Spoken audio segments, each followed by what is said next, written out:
Hi friends, கதை கேட்கலாம் by Sudha Suresh சேனலுக்கு உங்களை அன்புடன் வரவேற்கிறேன். பேசிக்கொண்டிருப்பது நான் எழுத்தாளர் சுதா சுரேஷ். இன்றைக்கி நம்ம சேனலில் நாம் பார்க்க போகிறது நானே வருவேனே கதையின் அடுத்த அத்தியாயம். கதைக்கு போகிறதுக்கு முன்னாடி நம்ம சேனலை இதுவரையும் சப்ஸ்கிரைப் பண்ணாதவங்க சப்ஸ்கிரைப் பண்ணிக்கோங்க. ஓகே, வாங்க நாம் இப்போ கதைக்குள்ளே போகலாம். அத்தியாயம் 9. காலை மணி 8.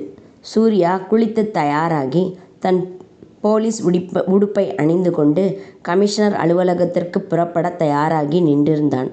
கண்ணாடியில் ஒரு முறை பார்த்து கொண்டு தன் அடர்த்தியான கருத்த மீசையின் நுனியை ஒரு முறை திருகிவிட்டு கொண்டான்.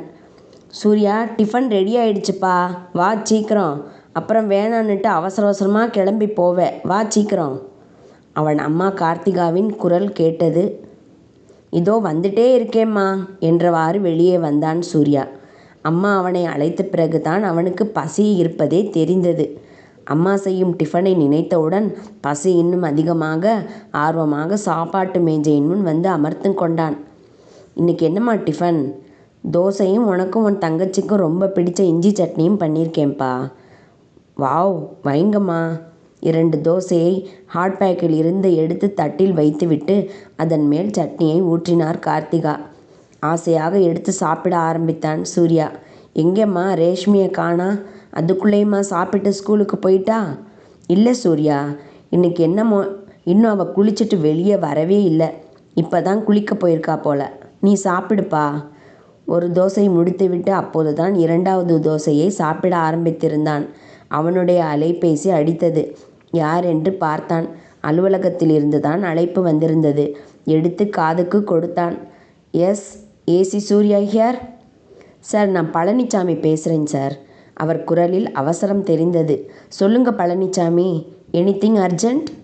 எஸ் சார், தொழிலதிபர் பிரபுதாஸ் கொலை வழக்கில் நம்ம கொலையாளின்னு சந்தேகப்பட்டு தேடிட்டுருக்கிற ரவுடி மாரியப்பன் சூளையூர் பக்கம் இருக்கிற ஒரு குப்பத்தில் நடமாடிட்டு இருக்கிறதா சீக்ரெட் செல் மூலமாக தகவல் வந்திருக்கு சார்.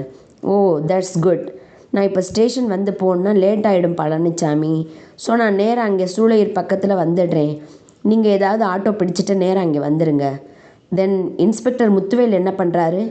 சார், அவர் அந்த ஜார்ஜ் வீட்டில் நடந்த நகை திருட்டு விஷயமா இப்போ தான் கிளம்பி போனார் சார்.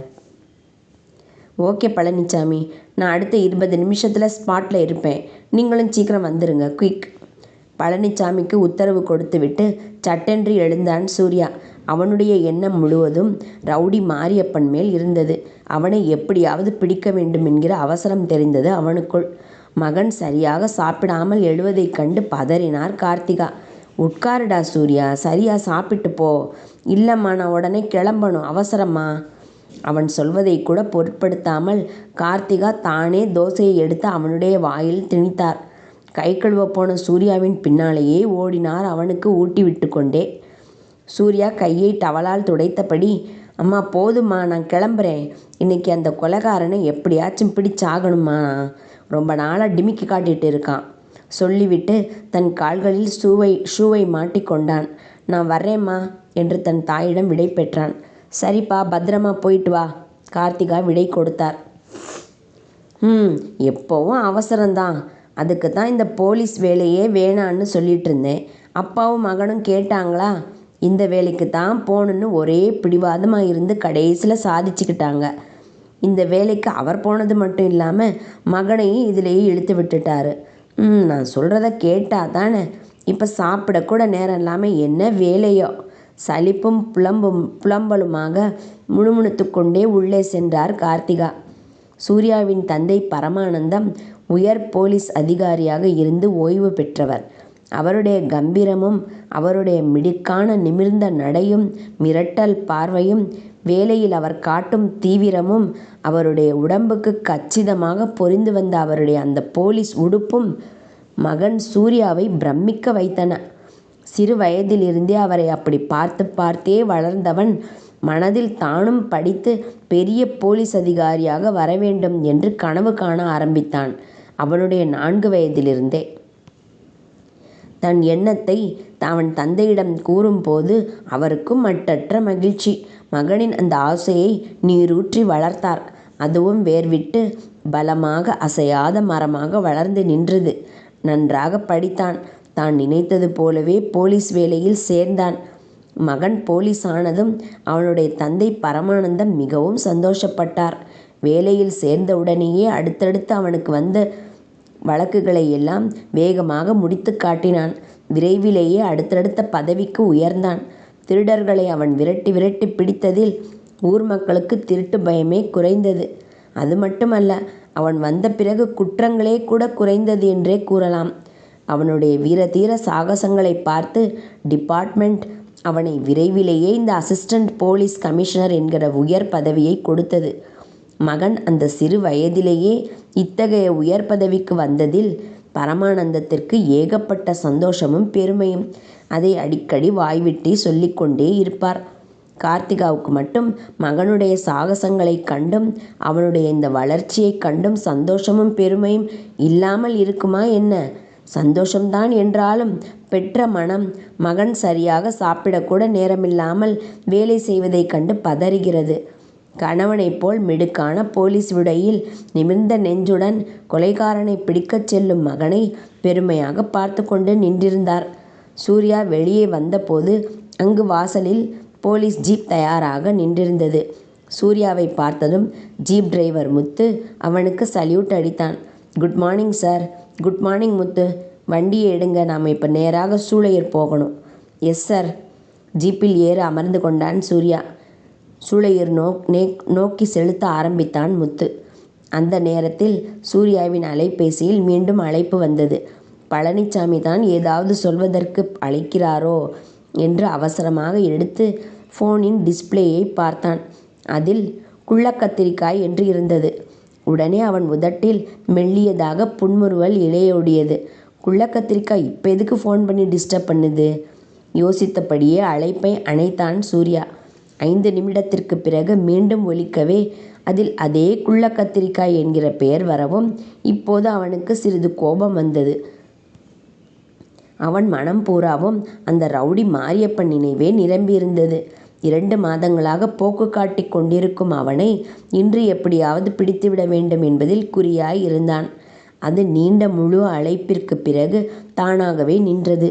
சூளையூரை நெருங்கி கொண்டிருந்த போது மீண்டும் அதே அழைப்பு. இம்முறை எரிச்சலுடன் அலைபேசியை எடுத்து காதுக்கு கொடுத்தவன், வேலை நேரத்தில் உன்னை டிஸ்டர்ப் பண்ணாதேன்னு எத்தனை தடவை சொல்கிறது? எடுக்கலைன்னா புரிஞ்சுக்க வேணாம்? ஒரு தடவை சொன்னால் இந்த மரமண்டைக்கு தெரியாது? கோபத்துடன் பேசிவிட்டு ஃபோனை வைத்தான். அதற்குள் இடம் வந்துவிட்டது. ஜீப்பை விட்டு இறங்காமல் பழனிச்சாமி வந்துவிட்டாரா என்று சுற்றிலும் பார்த்து கொண்டிருக்கும் போதே அங்கு ஒரு ஆட்டோவில் வந்து இறங்கினர் பழனிச்சாமியும் கூடவே இன்னொரு போலீஸ்காரரும். சூர்யா அங்கிருந்தே கை காட்டினான். பழனிச்சாமி அதை கவனித்துவிட்டு இருவரும் வந்து ஜீப்பில் ஏறிக்கொண்டனர். முத்து, இங்கே பக்கத்தில் இருக்கிற குப்பத்துக்கு போங்க என்று வண்டியோட்டியிடம் கூறவும் ஜீப் விரைந்தது. அங்கிருந்து 10 நிமிடங்களில் ஒரு ரோடு வந்தது. அதன் இடது புறத்தில் சிறிது தூரத்தில் அந்த குப்பம் தெரிந்தது. இங்கேயே நிப்பாட்டிக்கோ முத்து, நாங்கள் போயிட்டு வர்றோம் என்று முத்துவிடம் கூறிய சூர்யா தங்களுடன் இருந்த ஆறுமுகம் எனும் இன்னொரு போலீஸ்காரரையும் ஜீப்பிலேயே இருக்குமாறு கூறினான். ஆறுமுகம், நீங்கள் இங்கே ஜீப்லேயே இருங்க. ஒருவேளை அந்த ரவுடி தப்பிச்சு ஓடி வந்தான் நீங்கள் சட்டுன்னு அவனை பிடிக்கலாம். சரிங்க சார். பழனிச்சாமி, நீங்கள் என் கூட வாங்க. அடுத்தடுத்து கட்டளைகளை பிறப்பித்தவன் ஜீப்பில் இருந்து இறங்கினான். இருவரும் அந்த குப்பத்திற்கு செல்லும் பாதையில் நடக்க ஆரம்பித்தனர். குப்பத்தில் வரிசையாக குடிசைகள் இருந்தன. போலீசார் உள்ளே நுழைந்ததை பார்த்ததும், டேய் மாறி, போலீஸ் வந்துருச்சுடா, ஓடு ஓடு என்று ஒருவன் கூவிக்கொண்டே ஓடினான். உடனே ஒரு குடிசையில் இருந்து ஒருவன் வேகமாக வெளியே வந்து திபு திபுவென்று எதிர் திசையில் ஓட ஆரம்பித்தான். உடனே சூர்யாவும் சிறிதும் தாமதிக்காமல் அவனை துரத்தி கொண்டு ஓடினான். சார், அவன்தான் நம்ம தேடிட்டு வந்த மாரியப்பன் சார் என்றபடியே பின்னால் ஓடினார் பழனிச்சாமி. சூர்யா சட்டென்று சமயோசிதமாக யோசித்து அருகில் இருந்த சந்தில் ஓடினான். சூர்யா முன்னால் இருந்த பாதையை சென்று அடைவதற்கும் பக்கத்து பாதை வழியாக அந்த ரவுடி அங்கு வந்து அடைவதற்கும் சரியாக இருந்தது. சட்டென்று அவனை தாவி பிடித்தான் சூர்யா. அங்கு நின்றிருந்த ஜீப்பில் இருந்த ஆறுமுகமும் அங்கு வந்தார். சூர்யா 4 போடு போட்டதும் துவண்டு விழுந்தான் ரவுடி மாரியப்பன். பழனிச்சாமியும் வந்து சேர்ந்தார். ஆறுமுகமும் பழனிச்சாமியும் சேர்ந்து அவனுக்கு கையில் விலங்கு பூட்டி ஜீப்பில் ஏற்றினர். வந்த வேலை நல்லபடியாக முடிந்த திருப்தியில் வண்டியில் ஏறி அமர்ந்தான் சூர்யா. போகும்போதுதான் அவனுக்கு குள்ளக்கத்திரிக்காய் நினைவு வந்தது. ஸ்டேஷன் போனப்புறம் டைம் கிடைக்கிறப்ப ஃபோன் பண்ணி பேசணும். கோவமாக இருப்பா, அவளை சமாதானப்படுத்தணும் என்று நினைத்து கொண்டான். ஆனால் ஸ்டேஷனுக்கு வந்தவுடன் அங்கு அடுக்கடுக்காய் வேலைகள் காத்து கொண்டிருந்தது சூர்யாவுக்கு. வேலைப்பளுவில் மனதில் நினைத்த விஷயத்தை சுத்தமாக மறந்தே போனான். அவன் வீட்டிற்கு போக இரவு 8 மணியை தாண்டியிருந்தது. கதவை திறந்த கார்த்திகா மகனின் வாடிய முகத்தை கண்டு, போய் முகம் கழுவிட்டு வாப்பா, சாப்பிடலாம் என்று அன்புடன் கூறினார். அடுத்த 5 நிமிடங்களில் முகம் கழுவி வந்தான். சாப்பாட்டு மேஜையில் தயாராக காத்து கொண்டிருந்தார் கார்த்திகா. ரேஷ்மி எங்கம்மா? தங்கையை தேடினான். ரேஷ்மி, அண்ணன் கூப்பிட்றான் பாரு, சீக்கிரம் வாம்மா, சேர்ந்து சாப்பிடலாம் அழைத்தார் கார்த்திகா. இதோ வந்துட்டேம்மா. குரலை தொடர்ந்து வெளியே வந்தாள் ரேஷ்மி. சிரித்து கொண்டே நிமிர்ந்தவன் தங்கையை பார்த்ததும் அவளுடைய கோலத்தை கண்டு திகைத்து எழுந்து நின்று விட்டான் சூர்யா. கார்த்திகாவும் மகளை பார்த்து அதிர்ச்சியில் அப்படியே நின்றுவிட்டாள். அத்தியாயம் 10. கார்த்திகாவின் அழைப்பை தொடர்ந்து அங்கு வந்து நின்று ரேஷ்மியை பார்த்து சூர்யாவும் கார்த்திகாவும் அதிர்ந்தனர். அவள் இதுவரை அல்லாத ரேஷ்மியாய் புது கோலத்தில் இருந்ததைக் கண்டு இருவருக்கும் ஆச்சரியம் கலந்த திகைப்பு.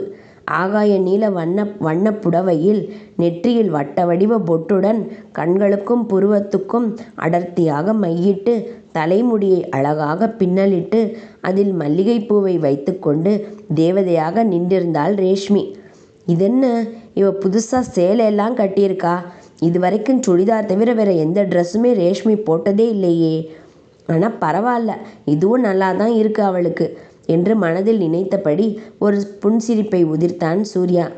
கார்த்திகாவுக்கோ தான் பார்ப்பது தன் மகள் ரேஷ்மி தானா என்று அவருடைய கண்களை அவராலேயே நம்ப முடியவில்லை. இவ என்ன, நான் எத்தனையோ தடவை சேலை கட்டிக்கோடின்னு சொன்னால் கூட கேட்கவே மாட்டாளே. போம்மா, எனக்கு சுடிதார் தான் பிடிச்சிருக்கு அப்படின்னு சொல்கிறவ இன்னைக்கு என்னாச்சு இவளுக்கு என்று அதிசயமாக பார்த்தார் மகளை. நம்ப முடியாமல் கேட்டே விட்டார் அவளிடம். ஏண்டி, இன்னைக்கு என்ன அதிசயமாக புடவை எடுத்து கட்டியிருக்க? நான் கோயிலுக்கு போகிறப்ப கூட எத்தனை தடவை சொல்லியிருப்பேன். இது வரைக்கும் ஒரு தடவை கூட நான் சொன்ன பேச்சை நீ கேட்டதே இல்லையே. இன்னைக்கு என்ன விசேஷம்? நான் எதுவும் சொல்லாமையே நீ புடவை கட்டிட்டு வந்து நிற்கிற. நீ தானாடி இது? இல்லைம்மா, இன்னைக்கு என்னமோ எனக்கு திடீர்னு புடவை கட்டி பார்க்கணுன்னு தோணுச்சு. ரொம்ப ஆசையாக இருந்ததா, அதான் எடுத்து கட்டிட்டேன். நல்லா இருக்காம்மா? அது எப்படி நல்லா இல்லாமல் இருக்கும்? பதிலளித்த கார்த்திகா அப்போதுதான் கவனித்தார் அவள் புடவை காட்டியிருந்த பாங்கை. நன்றாக கொசுவம் சரியாக வைத்து மிக நேர்த்தியாக கட்டியிருந்தாள். அது அவருக்கு அதைவிட ஆச்சரியத்தை தந்தது. ஆமாம், அது சரி, உனக்கு தான் புடவை கட்டவே வராதே, நீயா எப்படி அதுவும் இவ்வளவு கச்சிதமாக கட்டிட்டு வந்திருக்க? அது எப்படி ரேஷ்மி? அதுவாம்மா, எனக்கே தெரியலை. நான் பாட்டுக்கு கட்டினேன், நல்லாவே வந்திருக்கு. எப்படின்னு எனக்கும் புரியலம்மா. அதிசயமாக தாண்டி இருக்குது. நல்லா கட்ட தெரிஞ்சவங்களுக்கே இவ்வளவு அழகாலாம் கட்ட வராது. நீ என்னன்னா புடவை கட்டவே தெரியாதவ, ஒரே புதிராக தாண்டி இருக்கு. ஒன்றும் புரியலை. அது மட்டுமா, இது வரைக்கும் நீ கண்ணுக்கு இவ்வளவு மை போட்டு நான் பார்த்ததே இல்லை. இன்னைக்கு என்னென்னா ஒரேடியாக கண்ணுக்கு இவ்வளவு மையை அப்பிட்டு வந்து நிற்கிற. நெத்தியில் இது வரைக்கும் நீ இந்த மாதிரி வட்டமாக பொட்டு வச்சு கூட நான் பார்த்ததில்ல. எப்பவும் நீளமாக தானே வச்சிருப்ப. ஏம்மா, நல்லா இல்லையா? நல்லா தாண்டி இருக்குது. பொண்ணுங்களுக்கு கண்ணுக்கு மை அடர்த்தியாக போட்டால் அது ஒரு அழகு தான். வட்ட வடிவமாக பொட்டு இருந்தால் அது அதை விட அழகு. ஆனால் நீ தான் என்றைக்கும் இல்லாத அதிசயமாக புடவை கண்ணுக்கு மையின்னு ஒரு மார்க்கமாக தான் இருக்கே நீ இன்னைக்கு. வியப்புடன் கூறியவர், சரி சரி வா, வந்து சாப்பிடு என்றபடி தன் பேச்சை முடித்து கொண்டார். இவை அனைத்தையும் இவ்வளவு நேரம் அமைதியாக கேட்டுக்கொண்டிருந்த சூர்யாதான் ரேஷ்மி கூறிய எதையும் நம்ப முடியாமல் அவளை சந்தேகத்தோடு பார்த்தான். அதெப்படி ஒரே நாளில் இவ்வளவு மாற்றம் வருமா என்ன? அதில் அம்மா ரேஷ்மிக்கு புடவையே கட்ட தெரியாதுன்னு சொல்கிறாங்க. கட்டவே தெரியாமல் எப்படி இவ்வளோ பெர்ஃபெக்டாக கட்ட முடியும்? அவனுடைய போலீஸ் புத்தி இதனை அவ்வளவு எளிதாக நம்ப மறுத்தது. ஆனால் வேறு என்னவாக இருக்க முடியும் என்பதையும் அவனால் கணிக்க முடியவில்லை. அவனுடைய கவனம் முழுவதும் ரேஷ்மியிடமே இருந்தது. அவளும் அதை கவனிக்கத்தான் செய்தாள். உடனே அவனுடைய கவனத்தை திருப்ப முயற்சி செய்தாள் ரேஷ்மி. அண்ணா, உன் கூட நான் பேச மாட்டேன் போ. எனக்கு உன் மேலே பயங்கர கோவம் என்று கண்ணை உருட்டி விருட்டி பேசினாள். திடீரென தங்கை இவ்வாறு கூறியதும் திடுக்கிட்டான் சூர்யா.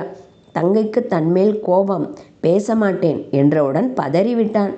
ஏன் ரேஷ்மி, உனக்கு இப்போ கோபம் வர்ற அளவுக்கு நான் என்ன பண்ணேன்? அண்ணியை வீட்டுக்கு கூட்டிகிட்டு வர்றதா எத்தனை தடவை சொல்கிற, ஆனால் அழைச்சிட்டு வரவே மாட்டேன்ற பாரு. நான் எப்போ என் அண்ணியை பார்க்குறது? ரேஷ்மி அண்ணி என்று கூறியவுடன் தான் அவனுக்கு அவளை காலையில் ஃபோனில் திட்டிய பிறகு அழைக்கவே இல்லை, அழைக்க வேண்டும் என்று நினைத்து மறந்து போனது நினைவில் வந்தது. அச்சுச்சோ, எந்த அளவுக்கு அவள் கோபத்தில் இருக்காளோ தெரியலையே. பதட்டத்தில் சட்டென்று புறையேறியது அவனுக்கு. உடனே கார்த்திகா வேகமாக வந்து அவனது தலையை தட்டி விட்டார். பார்த்துடா பார்த்து என்றவாறு தண்ணீர் எடுத்து கொடுத்தார். இந்தா தண்ணி குடி. அவனும் குடித்தான். அண்ணி தான் நினைக்கிறாங்கன்னு நினைக்கிறேன். ஒருவேளை நல்லா காற்று மூச்சுன்னு திட்டுறாங்களோ கிண்டலாக கூறிவிட்டு கலகலவென நகைத்தாள் ரேஷ்மி. ஏய், பேசாம இருடி, அவனை சாப்பிடு விடு. சூர்யாவுக்கு அதன் பிறகு தொண்டையில் இறங்கவே இல்லை. அவசர அவசரமாக சாப்பிட்டு முடித்து எழுந்து கொண்டான். போய் அந்த குள்ள கத்திரிக்காய்க்கு ஃபோன் பண்ணி பேசணும், இல்லைன்னா அவ்வளவுதான், ஏன் பாட திண்டாட்டம்தான் என்று நினைத்து கொண்டே கை கழுவச் சென்றான். சரியா சாப்பிட்டியாப்பா? சாப்பிட்டேம்மா, போதும். அண்ணனுக்கு ஏதோ அவசரமாக வேலை வந்துருச்சு போல, அதான் சரியாக கூட சாப்பிட முடியலை இல்லைன்னே கேலி குரலில் கேட்டாள் ரேஷ்மி. அதற்கு பதில் சொல்ல தெரியாமல் அவளை பார்த்து முறைத்தான் சூர்யா. ஏய் வாயாடி, பேசாம சாப்பிடுடி என்று மகளை அதட்டினார் கார்த்திகா. நீ போ சூர்யா, ரூமுக்கு போய் ரெஸ்ட் எடுப்போ. கார்த்திகா கூறியவுடன் வேகமாக இடத்தை காலி செய்து கொண்டு தன் அறைக்கு சென்றான். தன் அலைபேசியை எடுத்துக்கொண்டு படுக்கையில் தொப்பென்று விழுந்தான். தன் காதலிக்கு அவசரமாக அழைப்பை விடுத்தான். ஆனால் அது ஒரு ரிங் அடித்து முடிப்பதற்குள்ளாகவே கட்டானது. மீண்டும் மீண்டும் செய்தான். மறுபக்கமும் மீண்டும் மீண்டும் அதே வேகத்துடன் கட்டானது. காலையில் நல்லாவே திட்டி விட்டுட்டேன் அவளை. இந்த மரமண்டைக்கு எதுவும் புரியாதான்னு வேற கேட்டேன். இப்போ அவ்வளோ சீக்கிரம் என் குள்ள கத்திரிக்காய் சமாதானம் ஆயிடுவாளா? நல்லா திட்டினேல்ல, இப்போ புலம்பு சூர்யா, நல்லா கஷ்டப்படு. தனக்கு தானே திட்டி கொண்டான். இப்போ என்ன பண்ணுறது? மணி 9க்கு மேலே ஆகிடுச்சு. இல்லைன்னா நேராகவே கூட போய் பேசிட்டு வந்துடலாம். என்ன பண்ணலாம்? யோசித்தவன் சட்டென்று அலைபேசியை எடுத்து சாரி சாரி என்று வரிசையாக நிறைய சாரியை டைப் செய்து வாட்ஸ்அப்பில் அனுப்பி வைத்தான். உடனே பார்த்திருந்தாள் குள்ள கத்திரிக்கா. பதில் வந்த சத்தம் கேட்டதும் அவசரமாக எடுத்து பார்த்தான். கோபத்துடன் முறைப்பது போல் இருந்த இமோஜியை வரிசையாக நிறைய அனுப்பிவிட்டு பின்னாடியே விரல்களை மடக்கி குத்துவது போல் இருந்த இமோஜியையும் அனுப்பியிருந்தாள். உடனே இவன் பயப்படுவது போன்ற இமோஜியை அனுப்பிவிட்டு அடுத்ததாக சாரிடி குள்ள கத்திரிக்கா, காலையில் நீ ஃபோன் பண்ணப்ப ரொம்ப நாளாக தேடிட்டு இருந்த ஒரு ரவுடியை பிடிக்க அவசரமாக போயிட்டு இருந்தேன். அப்போ போய் நீ எத்தனை தடவை ஃபோன் பண்ணா எனக்கு கோவம் வராதா? அதான் சாரி சொல்லிட்டேன்ல, நான் பாவந்தானே, என்னை மன்னிச்சிடே என்று அனுப்பினான். அதற்கும் உடனே பதில் வந்தது. இந்த மரமண்டைக்கு உடனே எல்லாம் எதுவும் புரியாது. ஏய் சாரிடி ப்ளீஸ், நான் வேணா உன் காலில் விழட்டுமா? அப்போவாது என்னை மன்னிப்பியா? சரி ஓகே, பொழைச்சி போங்க. அது சரி, இன்னைக்கு என்ன நாள் உங்களுக்கு ஏதாவது ஞாபகம் இருக்கா? சூர்யா எதிரில் இருந்த கேலண்டரை பார்த்தான். மார்ச் 17 தேதி. அச்சுச்சோ, இன்னைக்கு அவளுக்கு பர்த்டே ஆச்சே. போச்சு, நான் செத்தேன். உடனே மெசேஜை தட்டாமல் அவளை தொடர்பு கொள்ள முயன்றான். இம்முறை வந்த அழைப்பை கட் செய்யாமல் தொடர்பில் வந்திருந்ததை பார்த்ததும் சூர்யாவுக்கு மிகவும் சந்தோஷமாகிவிட்டது. உற்சாகத்துடன் ஹாப்பி பர்த்டே மை டியர் குள்ள கத்திரிக்கா என்றான். எடுத்ததும் ஓ பரவாயில்லையே, சாருக்கு நாங்கள் சொன்ன உடனே ஞாபகம் வந்துருச்சே, சூப்பர். சாரி டார்லிங், 2 நாள் முன்னாடி கூட நான் நினச்சிட்டே தான் இருந்தேன் தெரியுமா? நான் தான் சொல்கிறேனேடி, காலையில் நான் கிளம்புறதுக்கு முன்னாடியே அந்த கொலைகாரனை பற்றிய தகவல் வந்துருச்சு. அதுதான் உடனே கிளம்பிட்டேன். அந்த கேஸ் முடியவே மதியம் ஆயிடுச்சு. அப்புறமும் ஸ்டேஷனில் இன்றைக்கி வரிசையாக ஒன்று மாற்றி ஒன்று வந்துகிட்டே இருந்துச்சு. இல்லைன்னா உன் பர்த்டேயை போய் நான் மறப்பேனா சொல்லு? நான் நேற்று நைட்டு 12 மணிலேருந்து உங்கள் கால் வரும்னு வெயிட் பண்ணிகிட்டு இருந்தேன். பரவாயில்ல, நீங்கள் இன்றைக்கி நைட் 12 மணிக்குள்ளே கால் பண்ணிட்டீங்க. சாரி. சரி, இந்த சாட்டர்டே ஃபுல் டே உனக்காகவே ஸ்பெண்ட் பண்ண போகிறேன். ஓகே? ரியலி? அவளுடைய உற்சாக குரலை கேட்டதும் தானும் உற்சாகம் ஆனான் சூர்யா. எஸ், உனக்கு ஒரு சர்ப்ரைஸ் கிஃப்ட் வச்சுருக்கேன். அப்புறம் வெளியே போயிட்டு அப்படியே உன்னை எங்கள் வீட்டுக்கு கூட்டிகிட்டு வர போகிறேன். அம்மா உன்னை கூட்டிகிட்டு வர சொல்லியிருக்காங்க. Wow Surya, I am very happy. So Saturday morning ரெடியாரு. நான் வந்து உன்னை பிக்கப் பண்ணிக்கிறேன். ஓகே? இப்போ வைக்கட்டுமா? I love you dear. Me too. சிரிப்புடன் ஃபோனை அணைத்தான் சூர்யா. காதலியை வீட்டுக்கு அழைத்து வரப்போகிறோம் என்கிற சந்தோஷம் அவனுடைய முகத்தில் தெரிந்தது. ஆனால் அன்று மிகப்பெரிய அதிர்ச்சி தரும் சம்பவம் காத்திருக்கிறது என்பதை பாவம் அப்போது அவன் மட்டுமல்ல, யாருமே அறிந்திருக்கவில்லை. என்ன ஃப்ரெண்ட்ஸ், இந்த பகுதி உங்களுக்கு பிடிச்சிருந்ததா? பிடிச்சிருந்தால் லைக் பண்ணுங்கள், கமெண்ட் பண்ணுங்கள், ஷேர் பண்ணுங்கள். அடுத்த அத்தியாயத்தோடு நான் சீக்கிரமாக வர்றேன். அதுவரை நன்றி கூறி விடைபெறுவது நான் சுதா சுரேஷ். பாய் மக்களே.